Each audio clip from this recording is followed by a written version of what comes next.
Hey guys, and welcome to another video. My name is Julie, and in today's video, I want to talk a little bit about two polarized ways that the mind keeps us hooked, in a sense, especially related to the self.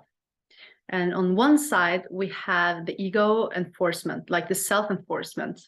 And at least in my experience, it's a lot of thoughts that constantly try to validate who I am, right? This is my interests. These are my opinions.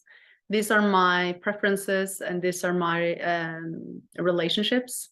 So we constantly look in the mind. This is just a mental process, and we look for the constant proof that we are this person.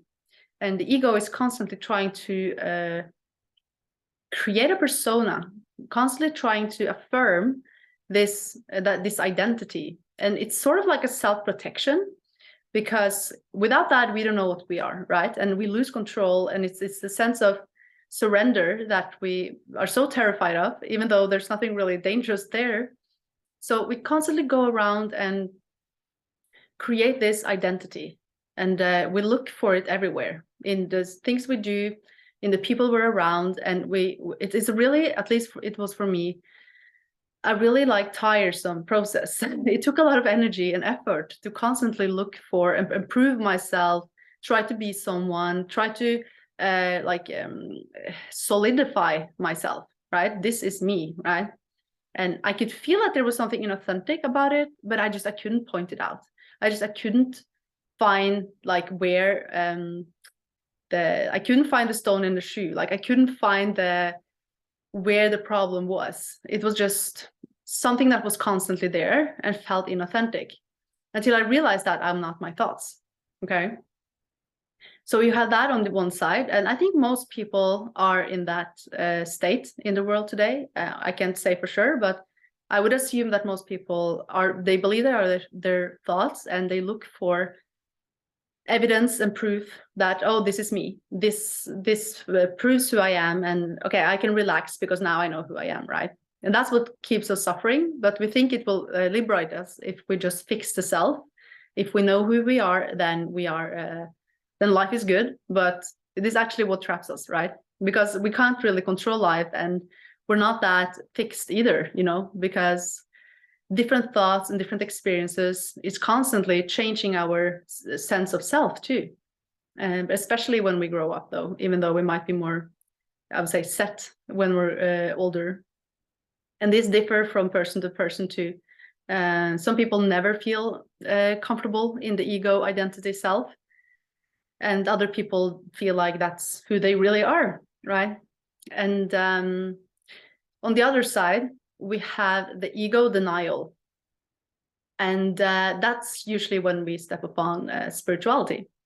And we look for, we learn that there's no self, and we learn that there's the mind that keeps pulling us in all these thoughts. And we look for, we start to almost start to have a negative identity.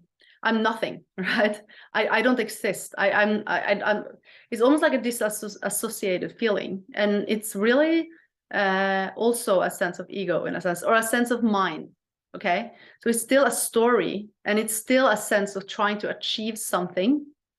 It's still something looking for a solidified self, but as a no self. Okay, so I am nothing, and that's me, right? And it's still a thought. Okay, and at least in my experience, it never felt good to think that thought either. I am nothing. I don't exist, right? Because I know I am. Of course, I am. That's self-evident. But the story, that's so it's a misunderstanding, because you are, obviously, or you wouldn't be watching this. But it's the idea, the form that keeps you suffering, right? So it's like you take on a mask, and you think you are the mask, but you are the wearer of the mask, in a sense. So it can be it can go too far the other way around, where we completely deny the ego, and we judge the ego, and we're like, oh, no, I'm not going to be an ego. But that's also okay. There's There's nothing in this universe that's not allowed to be here. Or if it was, then it wouldn't be here. So we resist the ego, which actually also creates suffering, but just in a different way. It just reshapes, okay?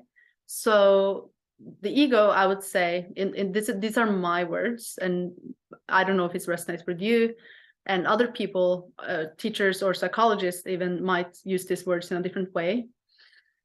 But I believe the ego is the force that, or mechanism, or yeah, the tendency to create a separate sense of self. So it's the one that creates the idea about Julie and who Julie is, for example. So that's a mechanism, and like the heart pumps blood, right? Or like the lungs breathe. So it's the same kind of mechanism that we are experiencing. And there's no need to deny that, because it's what it is. And the form can be great, you know, you can, I think this is not about denying the form, denying the idea. It's actually just to realize that it's not your identity. It's not what you really are, but you can embrace it and you can love it, because it's also welcome in the universe, or it wouldn't have been here. So yeah, that was my message for today. I hope it resonates. Some of you will find yourself more on the like the self-denial, like the ego denial path, and that's also a fixation. It's also like a story in a sense, and some of you will find yourself on the constantly affirming who you are. Maybe even a spiritual identity. I'm a spiritual person, right? And that's okay. It's just not what you really are, right? So this is awakening and realizing that these are thoughts and forms and then ideas that we can put on and then take on and experience, but it's not what we essentially are. And yeah, that was my message for today. And you can watch my free masterclass in the link in the description below. And also leave a comment below if you are if this resonates with you, and subscribe and like, and yeah, have a beautiful day. Namaste.